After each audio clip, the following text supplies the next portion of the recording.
우리가 들었던 메시지 중에 한 메시지가 뭐냐면 하나님의 말씀과 현실이 안 맞는다, 이 말씀을 드렸습니다. 하나님의 말씀을 듣고 아멘 했는데 현실에서 충돌이 되어집니다. 그럼 우리는 어떤 선택을 하냐 보니까 말씀을 선택을 하지 않고 현실을 선택한다, 이런 말씀을 들었습니다.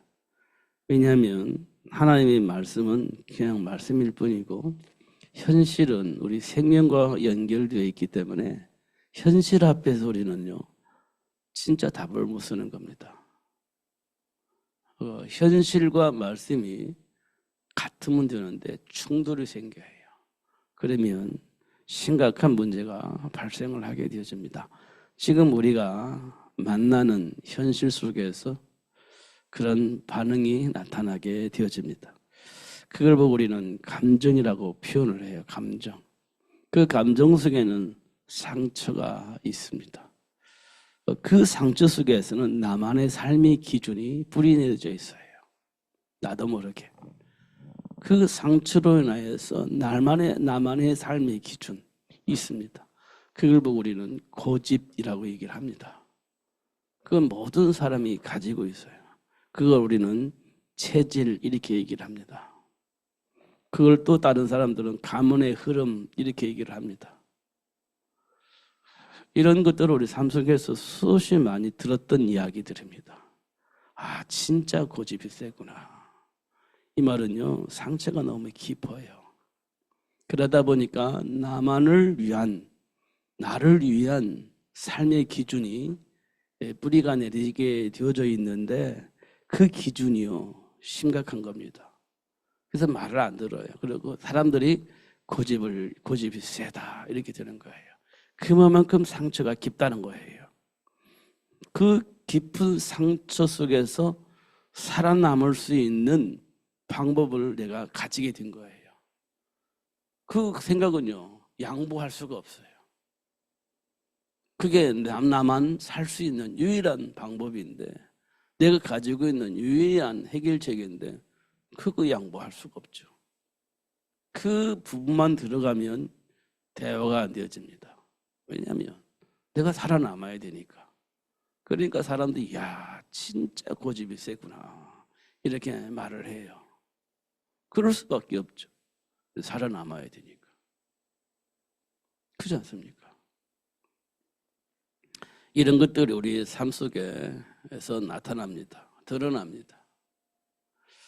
나도 몰라 왜 그런지. 근데 그 부분만 들어가면 고집쟁이가 되는 겁니다. 대화가 안 되어지는 사람이 되어지는 겁니다. 이유는요, 한 가지예요. 살아남아야 된다는 것 하나입니다. 살아남아야 된다는 거 하나예요. 그것 때문에 그런 반응들이 나타나는 것을 확인할 수가 있습니다. 그럼 우리가요, 근원을 찾고 뿌리를 찾아야 되는 거잖아요. 그게 뭐냐? 근데 지금까지 우리는요, 진화론이라는 것으로 인하여서 시작된 인생이기 때문에 밑도 끝도 없는 어떤 생각 속에서 살고 있다는 겁니다. 밑도 끝도 없어요. 뭐가 문제인지, 어떻게 시작됐는지 이런 게 정리가 되지 않습니다. 왜냐하면 시작이 분명하지 않아요. 과정도 분명하지 않아요. 그러나 지금 내게 나타난 결과를 통해서 보면 고집쟁이로 자리를 잡고 있는 겁니다. 원인이 뭐냐 몰라. 왜 그러냐 몰라. 그냥 그렇게 만들어졌어 내가. 진화론은 그렇게 얘기를 합니다. 그러나 창조론은 그렇게 말하잖아요. 하나님 우리를 창조하실 때 분명한 이유가 있고 목적이 있어요. 그 이유와 목적을 이루기 위해서 하나님 우리를 창조하신 겁니다. 그리고 원인도 알고 과정도 알아요. 과정이 뭐가 있습니까? 사단이 와서 우리 인생을 왜곡시켜버린 겁니다. 우리는 그걸 선택을 해버린 거예요. 하나님의 말씀을 불신앙하고 왜곡하는 사단에게 속아서 왜곡된 삶을 선택을 한 겁니다. 그 과정 속에서 나타나는 겁니다. 그 하나님을 불신하고 떠나면서 사단의 말에 이렇게 동의하면서 그 속에 들어갔을 때 우리 안에는 우리 삶은 어떻게 돼요? 복잡해지는 겁니다. 그때부터 우리 인생 복잡해져요. 밑도 끝도 없는 주장만 하게 되어지고 내 생각과 내 삶을 주장하면서 그게 맞는 것처럼 계속 주장을 하는 겁니다. 그러니까요, 사람들이 나와 상대할까요, 안 할까요? 안 하지. 고집쟁이하고 어떻게 같이 하겠어요? 대화가 안 되는데 어떻게 같이 하겠습니까? 그럼 나는요, 내 주변에 사람들이 없어요. 나만 혼자 잘났다고 생각하면서 살게 되어집니다. 그게 또 자존심이에요. 이런 것들이 우리 삶 속에 그대로 반영되어 있습니다. 그대로 드러나고 있습니다. 이런 것도 우리가 확인할 수가 있습니다. 근데 왜 그런지 모르지만 지금 그렇게 살고 있는 겁니다. 이때 예수님께서 오셔서 하시는 말씀이에요. 수고하고 무거운 짐을 진 자들아 다 내게로 오라. 내가 너희를 쉬게 하리라. 이렇게 말씀을 하세요. 그 참 쉼은 하나님을 만날 때 이루어지는 것이다. 제가 지금 주일날 드리는 메시지예요. 진짜 쉼은 언제냐? 하나님을 만났을 때. 그때 진짜 쉼이 생긴다. 우리가 원하는 걸 얻어서 쉼이 되어지느냐? 그렇지 않아요. 날마다 잔치했던 부자가 행복했을 거예요. 날마다 잔치하면서 쉼을 얻었을 수도 있을 겁니다. 근데 그게 쉼도 아니고 행복도 아니에요. 그거는 답이 없는 상태에서 쾌락을 즐기는 겁니다. 그게 쉼이 아니에요. 그건 쾌락입니다. 근데 우리는요, 그 쾌락을 쉼이라고 생각을 하고 있는 겁니다. 쾌락을 쉼이라고 생각을 하는 거예요. 근데 성경은 그렇게 말하잖아요. 그렇게 쾌락을 즐기다가 지옥 갔어요. 부자가. 그게 쉼이었겠습니까? 쾌락이었겠습니까? 쉼 아니었습니다. 쾌락이었습니다. 이 땅에 많은 사람들이 쉼을 그렇게 오해하고 있어요. 쾌락을 쉼이라고 생각을 하는 겁니다. 스트레스를 풀기 위해서 어디를 찾아가냐? 쉼을 찾아가는 게 아니에요. 쾌락을 찾아가는 겁니다. 그 쾌락을 시간에는 쉼이라고 생각을 하는 거예요. 스트레스를 날린다고 생각을 하기 때문에 그래요. 그런데 그 쾌락을 즐기고 나와서 그 쉼이 있었냐? 아니에요. 그 쾌락이 즐길 때는 그냥 막 좋았을 것 같아요. 근데 정리하고 돌아오면요, 여전히 나는요, 스트레스가 있습니다. 여전히 스트레스가 있어요. 스트레스는 해결이 안 되는 겁니다. 그럼 언제 해결됩니까? 하나님을 만나면 그 스트레스 문제가 해결되어집니다. 만나야 되는 거예요. 만나지 않으면 해결되지 않습니다.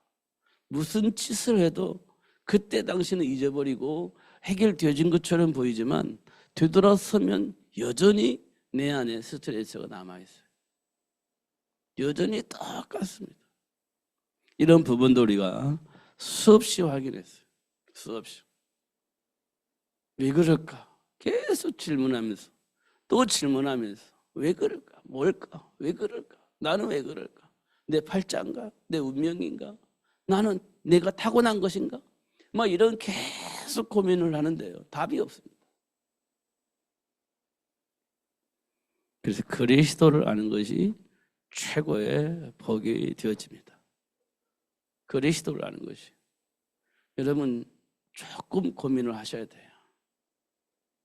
그리고 진심으로 그리스도를 알 수 있도록, 그리스도 안에 숨겨져 있는 그 복을 발견할 수 있도록 진심으로 하나님께 기도해야 돼요. 우리가 가지고 있는 생각을 넘어서서 진짜 하나님께 기도해야 돼. 그리스도를 알 수 있도록. 그리스도 안에 감춰져 있는 그 복을 볼 수 있도록 진실로 기도해야 돼. 하나님께서 여러분에게 눈을 열어서 보게 하신다면 여러분 그때 알게 될 겁니다. 야, 진짜구나. 그때 알게 될 거예요.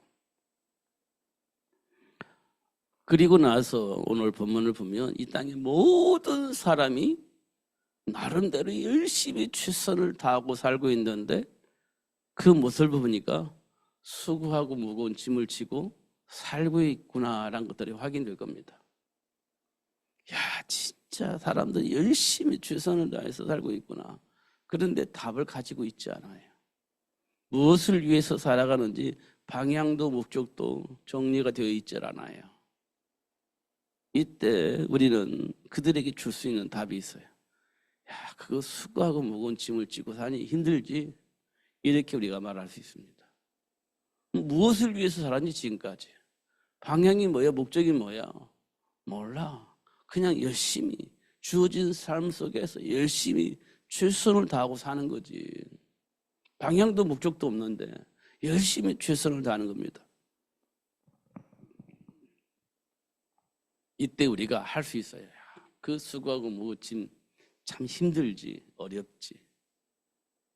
이렇게 말할 수 있습니다.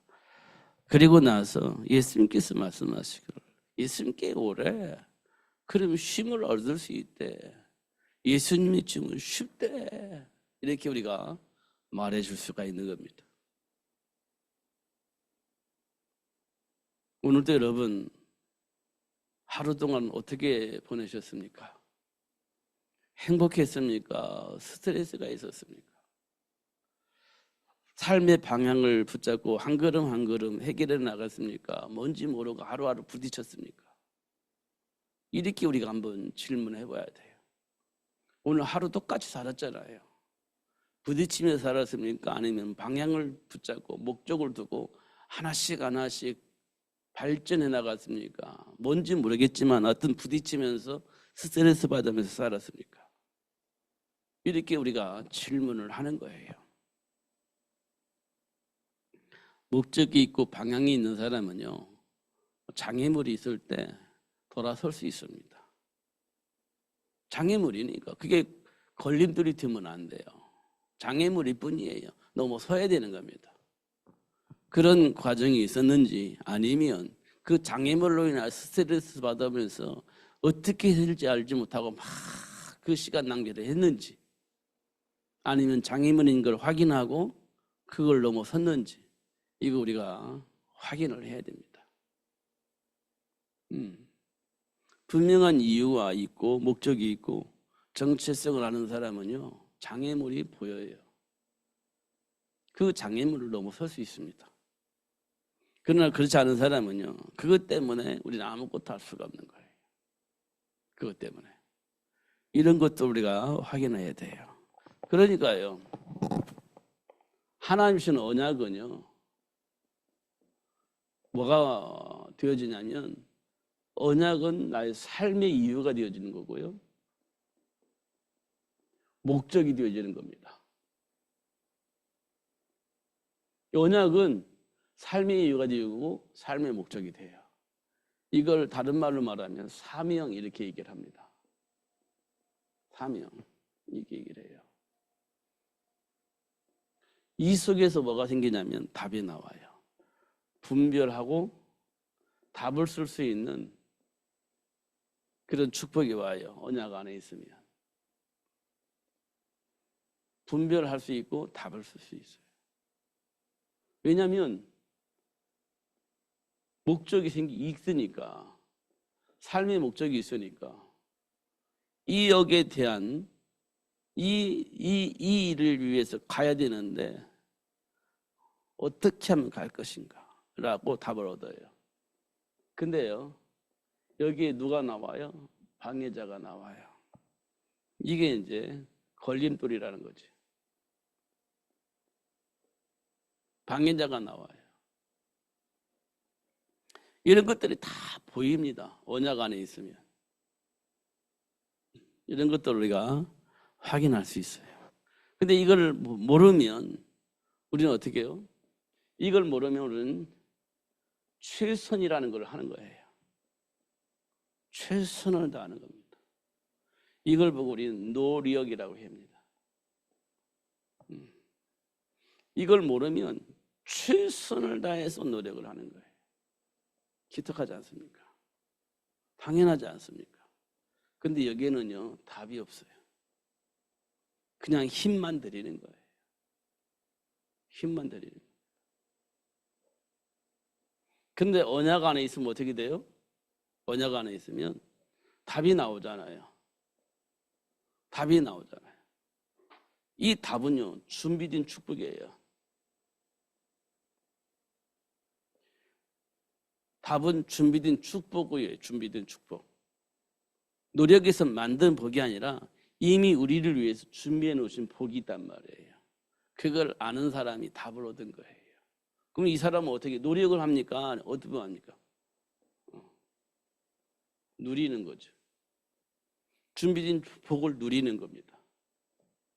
이 사람들은요, 최선을 다해서 노력을 하는 겁니다. 근데도 불구하고 답이 없어요. 그래서 방황하는 겁니다. 그러면서 갈등하는 거예요. 근데 답을 아는 사람은요, 준비된 복을 보고 그 복을 누리는 거예요. 여러분, 어떤 것이 더 편할 것 같고 어떤 것이 더 행복할 것 같습니까? 답을 알고 준비된 복을 누리는 사람, 이 사람이 행복하지 않겠어요? 근데 답을 몰라요. 근데 문제가 있어요. 해결해야 되지 않습니까? 최선을 다해서 해결하려고 하는 겁니다. 근데 어떻게 해야 답이 되는지, 어떻게 해야 해결되는지 몰라요. 그러면서 갈등하면서 방황하는 겁니다. 많은 사람들은 철학적인 이렇게 얘기를 해요. 이것이 인생이다. 이렇게 사람들은 말을 해요. 답을 모르니까 이게 인생이라고 얘기를 하는 겁니다. 근데 하나님 주신 참 인생은요, 하나님 준비한 복을 누리며 사는 거예요. 이게 참 인생입니다. 이런 것도 우리가 잘 확인해야 돼요. 그러니까 하나님 주신 언약을 모르면 우리 인생은 안 풀려요. 최선을 다해서 살지만 인생은 안 풀리게 되어 있습니다. 누가 인생이 풀려집니까? 언약을 할 때 인생이 풀리는 거예요. 그 사람이 행복한 겁니다. 그래서 예수님께서 오늘 또 다시 말씀드리는데, 수고하고 무거운 짐을 지고 사는 사람들에게 예수님께서 말씀을 하셨어요. 내게로 오라. 내가 너희를 쉬게 하리라. 이렇게 말씀을 하고 계시는 겁니다. 오늘 하루를 볼 때 내 인생이, 내 삶의 배경이 어디에 있는지 한 번쯤은 생각을 해볼 수 있는 기회가 되어지는 겁니다. 오늘 하루를 어떻게 살으셨냐? 오늘 24시간이 주어졌는데 그 시간을 어떻게 보냈느냐? 누구를 만나서 어떤 대화를 하면서 하나님이 준비한 축복을 누리면서 그 사실을 전달하는 삶을 살았는지, 아니면 아무것도 뭔지 모르고 그냥 충돌하며 살았는지, 이런 생각들을 한번 우리가 점검해 볼 필요가 있습니다. 그래서 우리가요, 계속 똑같은 얘기를 하는 겁니다. 성경을 제가 보니까요, 진짜 복잡하지 않아요. 우리가 뭘 알면 성경이 이해가 되자면, 하나님의 형상대로 인간이 창조됐다. 이거 알아야 돼요. 하나님의 형상대로 인간이 창조됐다. 그래서 인간은 하나님을 떠나면 안 된다. 이거 아는 겁니다. 이거 아는 거예요. 성경 그 얘기하고 있는 겁니다. 그런데 왜 그 복을 하나님 우리에게 주셨냐? 하나님과 함께하는 삶을 살지 못하도록 왜곡하고 공격하는 사단이란 존재가 있기 때문이다 라고 성경은 분명히 이야기하고 있어요. 지금도 우리 생각과 삶을 왜곡하여서 하나님과 함께하는 삶 자체를 살지 못하도록 하는 존재, 사단이란 존재가 있다는 겁니다. 그거 얘기를 하고 있습니다. 그 존재가 어떤 존재냐 보니까요, 창세기 3장에서 나타났어요. 하나님의 말씀을 왜곡화해서 하나님과 함께하는 삶 자체를 살 수 없게 만드는 존재예요. 우리는 더 가까워요. 우리 생각과 삶은 사단이 원하는 삶에 더 가깝게 살고 있어요. 하나님의 말씀 우리는요, 참고상일 뿐이지 실제는 사단에 의해서 만들어진 그 삶의 문화 속에 사는 것이 더 많아요. 잘 확인해 보세요. 진짜 그렇습니다. 그래서 하나님의 말씀은 참고상일 뿐이에요. 현실 속에서는 우리는 어떤 선택이냐? 사단이 만드는 문화 속에서 선택을 하며 살고 있다는 겁니다. 그게 창세기 6장 네피림 문화예요. 그 성공도 하고 자녀들을 훌륭하게 키우고, 그게 이제 삶의 이유가 되어지고 목적이 되어 있는 거죠. 그러니까 그 삶의 이유와 목적을 이루기 위해서 하나님의 말씀이 필요할 때는 갖다 쓰고 필요치 않을 때는 버리고 이렇게 사는 겁니다. 그게 창세기 6장 네피림 문화예요. 지금 우리 삶의 체질이 그렇습니다. 그리고 어떻게 삽니까? 급박하면 함께 나와서 기도하고, 그래도 마음의 여유가 생기지 않으면 답을 얻기 위해서 우상 숭배도 하고, 어느 곳에 가서 상담도 하고, 어떤 메시지를 붙잡고 살기도 하고 그렇습니다. 그게 창세기 11장이에요. 우리 인생이 그런 거 아닙니까? 답이 없으니까 답답한 문제가 만나면 그 답을 찾기 위해서 누군가를 찾아가는 거예요. 언약과 내가 얼마만 관계 있냐고. 언약과 진짜 관계가 없어요. 문제가 생기면 그 문제를 생기기 위해 해결하기 위해서 언약 잡는 거지, 언약 안에 준비된 복을 받기 위해서, 언약 안에 준비된 삶을 살기 위해서 그런 게 아니에요. 지금 내게 와 있는 문제를 해결하기 위해서 언약 잡는 거지. 해결되어지면 그 언약 나하고 상관없어요. 해결되어지면. 하나님이 주신 언약은요, 24시 우리가 이 땅에 사는 동안에 꼭 필요한 메시지를 우리에게 주신 거예요. 그거 잡아야 되거든요. 그래야 분석하고 그 안에서 준비된 복을 누릴 수 있게 되어지는데, 문제 생기면 언약 붙잡고, 문제 해결되면 언약과 상관없고, 이렇게 우리가 살고 있단 말이에요. 이 언약을 내가 이해를 했냐? 못하고 있어요. 이런 부분들이 우리에게 있는 겁니다. 노아가 방주 만들었을 때는 진짜 언약 안에 있는 것처럼 보였어요. 근데 11장에 보니까 그 노아가, 그의 후손들이 언약과 전혀 상관없이 살았다는 것을 확인할 수 있어요. 이런 거 우리가 진짜 확인해야 돼요. 그래야 하나님의 말씀이 내 안에 들어와서 나의 삶이 하나님의 말씀 안에서 분석이 되어지고 해석이 되어지는 겁니다. 그러니까 언약이란 이 단어가 진짜 중요한 말이에요. 진짜. 그러면 최선의 노력이 아니라 준비된 복을 누리는 그런 삶을 살 수 있게 되어진다, 이렇게 말씀을 하고 있어요. 그런데 문제는 뭐죠?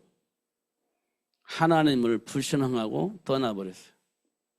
에베소서 2장 1절에 보니까 허물과 죄로 죽었던 게 되어 있습니다. 죽음의 문제가 지금 우리에게 와 있는 겁니다. 허물과 죄로 죽었던 이 문제가 지금 우리가 와 있는 거예요. 그래서 우리는 이 문제 앞에서 우리는 살아나야 돼요. 살아나야 됩니다. 회복되어야 되는 겁니다. 그런데 누가요? 예수님께서 우리를 살리셨다, 이렇게 말하고 있어요. 예수님이 우리를 살리셨다, 이렇게 말씀을 하고 있어요. 그래서 뭐라고 말하냐? 요한복음 1장 12절에 영접하는 자, 곧 그 이름을 믿는 자들에게는 하나님의 자녀가 된다, 이렇게 알고 있습니다. 영접하는 자, 곧 그 이름을 믿는 자들에게는 하나님의 자녀가 된다, 이렇게 말씀하고 있습니다. 그리고 요한복음 14장 6절에 보면 나 외에는 하나님을 만날 수 있는 길이 없다 이렇게 얘기를 하고 있어요. 내가 곧 길이요 진리요 생명이니 나로 말미암지 않고는 이렇게 되어 있잖아요. 예수 외에는 하나님을 만날 수 있는 길이 없다 이렇게 얘기를 하고 있어요. 허물과 죄로 죽었던 내가 이 메시지를 통해서 내 인생의 답이 찾아지는 겁니다. 내 인생의 답이 찾아야 되죠. 그래서 예수님께서 부활하신 이후에 제자들에게 하신 말씀이 굉장히 중요한 말이에요. 사도행전 1장 8절 오직 성령이 내게 임하면 권능을 받고 땅 끝까지 이르러 내 증인이 되리라 이렇게 말씀을 하셨어요. 이 말씀들은 전부 다 언약의 관점에서 보면 다 언약이에요. 하나님이 우리를 왜 창조하셨는지, 하나님이 왜 이 땅에 예수님을 보내주시고 우리를 부르셔서 자녀 되어지게 하셨는지 여기에서 보면 다 하나님 준비한 축복을 누리기 위해서 하나님 우리 인생의 배경이 되어지고 그 배경을 통해서 준비한 복을 누릴 수 있도록 역사하시는 하나님의 역사를 보게 되어지는 거죠. 이 속에 있으면 우리는요 준비된 복을 누리는 사람이에요. 막 열심히 해서 하나님이 준비한 복을 찾아서 그 복을 막 내 삶 속에 누리는 게 아니라 준비되어 있는 복을 발견하고 그 복을 누릴 수 있도록 역사하시는 그 하나님을 우리에게 알게 하고 계시는 거예요. 그리고 나서 예수님께서 하신 말씀이에요. 수고하고 무거운 짐을 진 자들아 다 내게로 오라.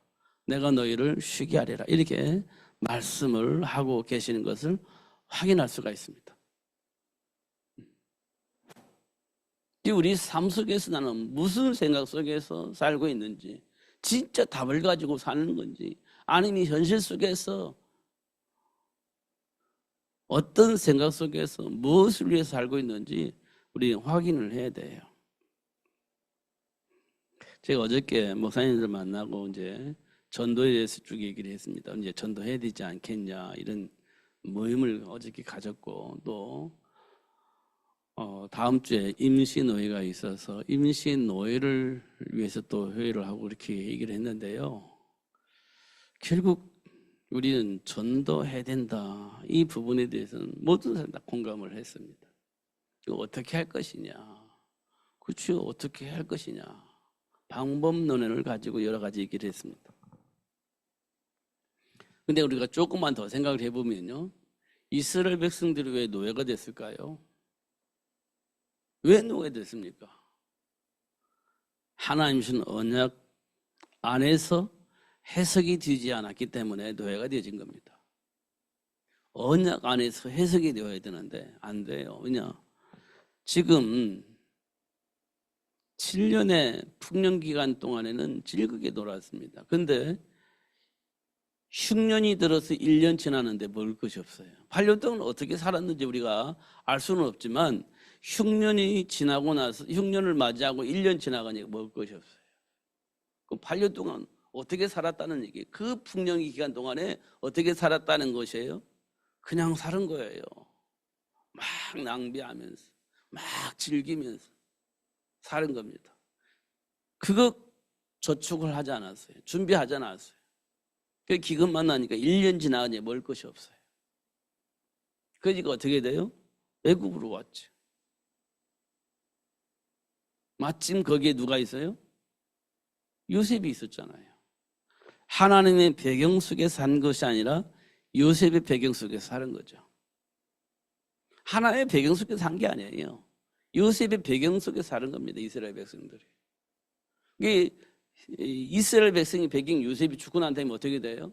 노예가 되어져 버리잖아요. 요셉이 있으니까 되세요.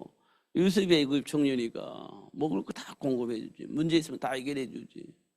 뭐 문제될 게 아무것도 없어요. 요셉 한 사람이면 끝났어요. 다 됐습니다. 근데 하나님의 배경이 안 필요한 거지. 요셉 한 사람이면 되는 거니까. 그렇게 이스라엘 백성이 사는 겁니다. 삶의 내용은 자세히 기록되어 있지 않습니다. 그러나 내용이 그래요. 이 요셉이 죽고 난 다음에 이스라엘 백성의 배경이 없어진 거잖아요. 그 다음에 어떻게 되죠? 노예가 되어지는 겁니다. 언약 밖에 있는 이스라엘 백성도 언제든지 그런 상황이 생겨요. 지금도 우리가 어떤 배경을 가지고 누릴 수 있을지 몰라도 그 배경이 하나님이 아니면 그 배경이 없어지는 날 우리는 노예가 되어지는 겁니다. 포로가 되어지고 속국이 되어져야 돼요. 하나님이 내 인생의 배경이 아니면 언제 그런 일이 벌어질지 아무도 몰라요. 이스라엘 백성이 그랬어요.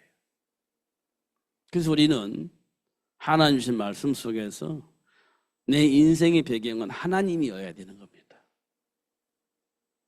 그래서 그 안에서 분석을 하고 선택을 하며 살아야 돼요.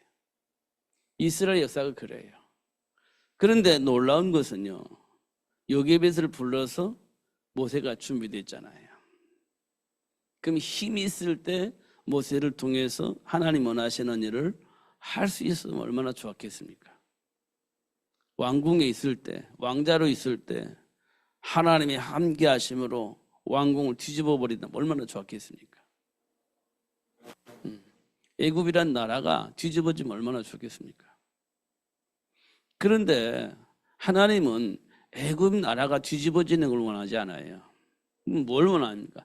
이스라엘 백성들이 하나님을 아는 걸 원해요. 이스라엘 백성들이 하나님의 배경 속에 준비된 복을 보고 누리기를 원하는 것이지 애굽이라는 나라가 뒤집어지는 걸 원하는 게 아니에요.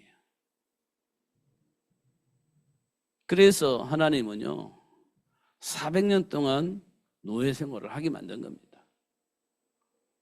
그리고 모세를 통해서 하나님 원하는 일을 위해서 준비되어 있지만 기다리는 겁니다. 80년 동안 기다렸어요. 80년 동안. 무엇 하나 알게 하시려고 했냐? 희생제물 어린 양의 피를 하나님께 드려야 할 이유를 알게 하시려고 그렇게 하나님 역사를 하신 거예요. 그거 하나 알게 하시려고. 그거 하나 알게, 그거 하나가 전부예요. 하나님 만나는 길, 하나님과 소통하는 길이기 때문에 그거 알면 모든 것이 다 꿰지는 겁니다. 그래서 하나님은요 400년 동안 노예 생활을 하게 하시고 준비된 모세를 통해서 80년 기다리다가 결국은 희생제물 어린 양의 피가 회복되어야 할 이유를 발견을 하게 하시고 그 피 비밀을 발견한 모세를 통해서 출애굽의 역사가 일어났다. 이렇게 설명을 하고 있는 겁니다. 여러분의 인생 속에 배경이 하나님이셨습니까? 아니면 여러분의 인생을 위해서 뭐가 또 필요했습니까? 그게 여러분의 배경이었을 겁니다. 삶의 배경이었을 거예요. 그것이 무너지는 날 여러분은요 아무것도 아닌 것을 확인할 수 있을 거예요. 그때부터 우리 여러분 노예가 되어져요. 이스라엘 역사 통해서 보면 그렇습니다. 그런 우리를 향해서 예수님께서 말씀을 하세요. 수고하고 무거운 짐을 진 자들아 다 내게로 오라. 내가 너희를 쉬게 하리라. 이렇게 말씀을 하고 계심을 확인할 수 있습니다. 진짜 이거 잘 확인해야 돼요. 그러면 하나님이 원하시는 일이 보여요. 그럼 이때부터 이제 우리가 뭘 하냐면 다음 세대를 위해서 준비를 해요. 우리가 이 땅에 살면서 해야 할 일은 바톤을 다음 세대에게 잘 전달해 주는 거예요. 내가 가지고 있는 답, 내가 가지고 있는 사명, 우리 다음 세대에 분명하게 전달해 주는 거예요. 그게 바톤 전달이죠. 지금 우리에게 맡겨진 일은 그거예요. 우리에게 맡겨진 일은 그 일이에요. 그거예요. 그런데 그게 어디서부터 시작되냐? 태내에서부터. 준비된 부모를 통해서부터 부모를 통해서 태내에 있는 아이에게 그대로 전달되어지는 것이 하나님의 소원이에요. 그래서 생육의 복을 주신 겁니다. 그래서 생육의 복을 주신 거예요. 답을 가지고 있는 내가 그대로 다음 세대를 준비하는 겁니다. 그게 생육의 복이에요. 그러니까 한나도 하나님께로부터 분명한 답을 가지고 그 답을 가지고 그 사무엘을 키운 거지. 그게 하나님의 소원이에요. 그 답을 가지고 있는 게 중요한 거예요. 그래서 결국 아브람도 사라도 이삭을 준비할 때 그거 알게 하시려고 기다리시잖아요. 100년 동안. 그거 알게 하시려고 기다리잖아요. 그리고 포기했는데 그때 하나님이 그들에게 알게 하시잖아요. 깨닫게 하시잖아요. 그리고 그 사실을 알고 누릴 수 있는 자녀를 생육할 수 있도록 축복하신 걸로 확인할 수 있습니다. 이게 전부다예요. 저는 이게 전부다라고 봅니다.